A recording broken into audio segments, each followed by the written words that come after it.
It's about time that we have that talk. The one that we've all been dreading, but the one that it's kind of felt like for a while now we all knew was coming.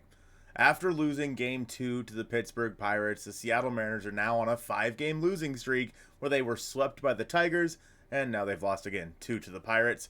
They sit 3.5 games back of the Houston Astros, and assuming the Astros take care of the White Sox like they should tonight, the Mariners will be 4 games back with like 39 games to play. I'm not going to sugarcoat this video. I'm not going to add, like videos over the top of it or do the normal fun editing. This is just going to be me talking. This is going to be me talking to you. And as Mariners fans, we deserve better. We all know that.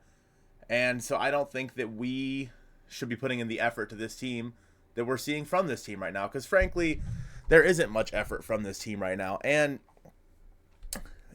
is it time to panic? Yeah, obviously.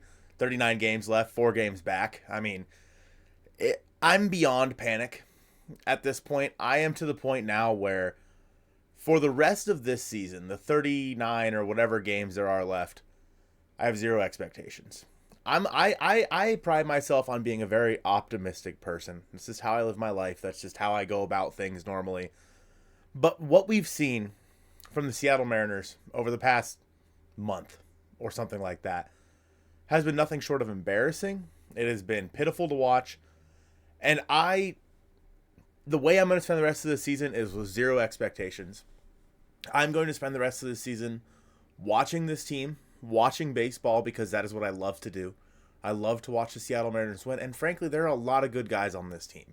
I love watching Julio Rodriguez play baseball. I think Victor Robles and Randy Arozarena are incredibly fun. Cal Raleigh is one of the best catchers I've ever seen.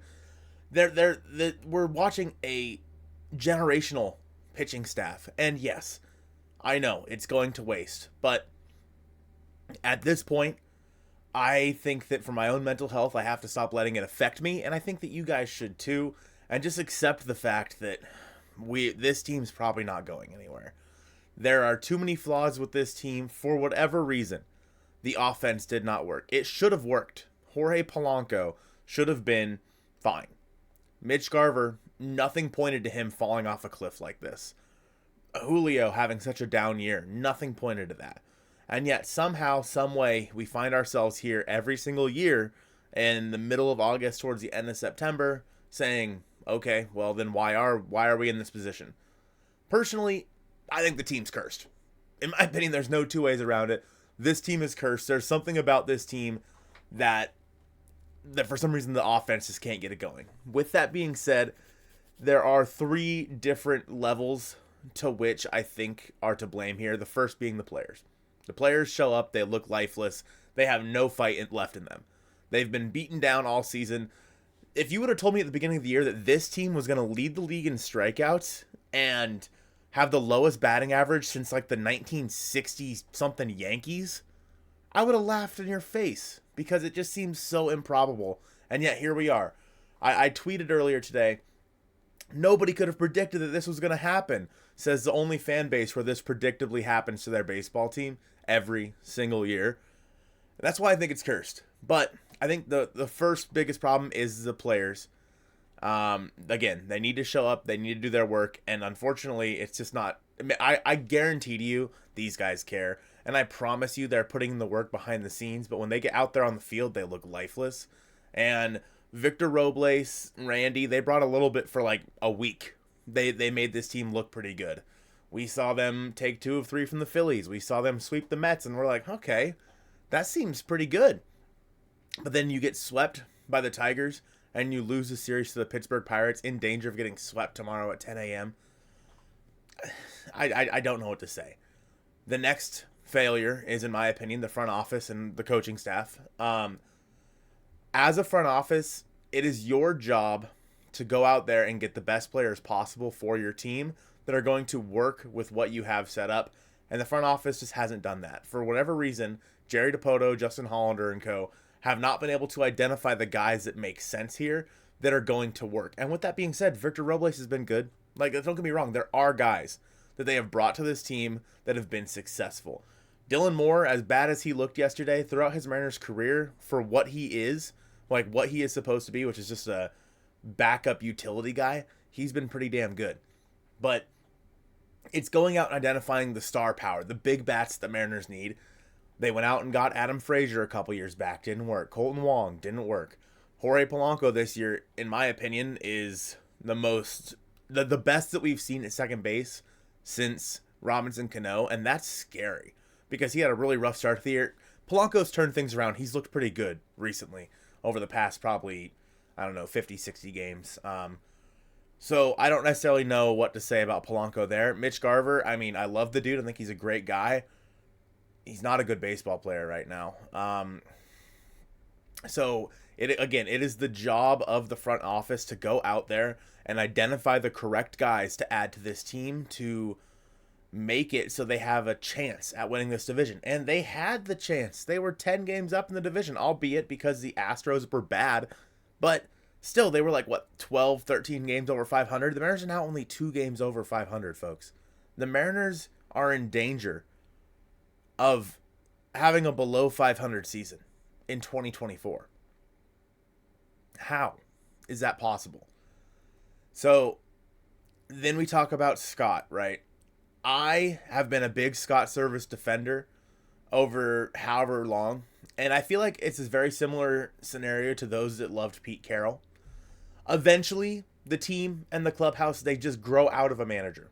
And I think that's what's happened here with Scott. He is a great dude. I think that he's the second winningest manager in Mariners history. There's never been a guy with more wins than Scott Servais in Mariners history other than Lou Piniella. And yes, Scott has been here for 9 years. And there's been one playoff appearance. In my opinion, you can't really count anything until 2021 because they were playing with the old regime back in the day when Jerry DePoto and all them first got here. They were handed the Jack Zarenzik team, and it was just terrible. And then what are you supposed to do with that team? Then you had the 2-year rebuild in 2019 and 2020-ish. I think that Ty Dan Gonzalez shared a pretty similar thought on Twitter, which is kind of what's bringing this up. But 2021 through now, so the past 4 years basically, that's on Scott. And don't get me wrong, one of the winningest periods of Mariners history. So again, I love Scott Servais. I think that he is a great manager. I think it's time to move on. And I don't mean right this second. I mean at the end of the year. It is time to move on from Scott Servais and get somebody else in there. I don't know who, and are they going to fix it? No. Did firing Brant Brown fix anything? Hell no. That's not how it works, all right? You deal with the team that you have put in front of you. Whether you think that a manager can really change that much or not. Look at Joe Madden when he went to the Angels. Didn't work. Didn't happen. The Angels were still terrible. A manager is not as important as everyone thinks they are in terms of making a team better, but that is the manager's job to get the most out of their players, and Scott's not doing that right now. And so, in my opinion, it's time for Scott to go. He had a great run here, but after the season, it's time for him to go. The biggest problem, of course, is ownership. We've heard time and time again that they're going to go out there and get all these big-name guys or spend all this money, and they've done none of that. Don't get me wrong. They've added guys. They got Julio, right? They signed him to a long-term contract. They extended Luis Castillo. There have been small instances of the Mariners being able to go out there and spend a lot of money, but this last offseason is a great example. You know who would be really nice at third base right now? Eugenio Suarez. He'd be way better than Josh Rojas has been, and the clubhouse vibes probably be better than they are right now. And Gino's been fine over the past, 2 months or so. But because of his contract, the Mariners needed to make room for more money to reallocate things around. And because last year was a failure as well. And so they traded Gino to kind of get out from his contract a little bit, and they could use him right now. Because John Stanton said, hey, you're not going to have the money to play with that I thought you did because Root Sports is going under, or whatever bullshit that he had to say before. And so John Stanton, once again, is always the problem with this team. He put so many handcuffs on the baseball team that it is what it is. Where I'm going with this is that for the rest of the year, and I hope that you guys do the same with me, is that we just watch these last 39 games and just enjoy it, because we're going to get into the winter and we're going to be missing baseball. We're going to be missing these days where the team sucks, but we had something to do for 2.5 hours and watch this team. And I think that for me specifically, baseball is my sport. I don't really care about football all that much. I mean, I'll watch it, but I don't really care. Like the Seahawks, whatever they do, it doesn't matter to me really. Hockey, I've tried getting into it, but it's still also just not my thing. Baseball is my one and only like true passion, right? In terms of sports, and so the winters are tough, man. They truly are. So I'm going to enjoy these last 40 or so games and just watch the team. And I'm going to go to some games. I'm going to just enjoy the ballpark experience of being at the ballpark without having expectations and without letting each loss crush me and whatnot.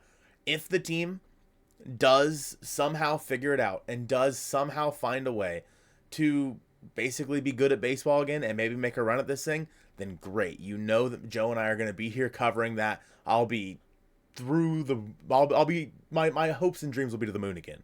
But right now, for my own mental health and hopefully for your guys's, I think it's best if we just accept the fact that this is who the Mariners are, that it's not going to get any better, and I think that it'll stabilize. Like, I don't think they're going to just lose every game the rest of the year. It'll stabilize.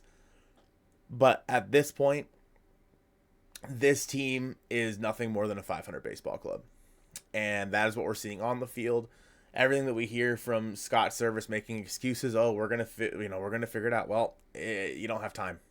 You don't have time anymore to figure it out. And I do think they will figure it out. I just don't think there'll be enough time for them to do anything about it. So, I don't know. That's kind of where I'm at. I hope that you guys feel the same in terms of where you're at with the Seattle Mariners 2024 campaign. Let me know in the comments down below if you guys still have any expectations for this season. I appreciate you guys watch this one, and go Mariners.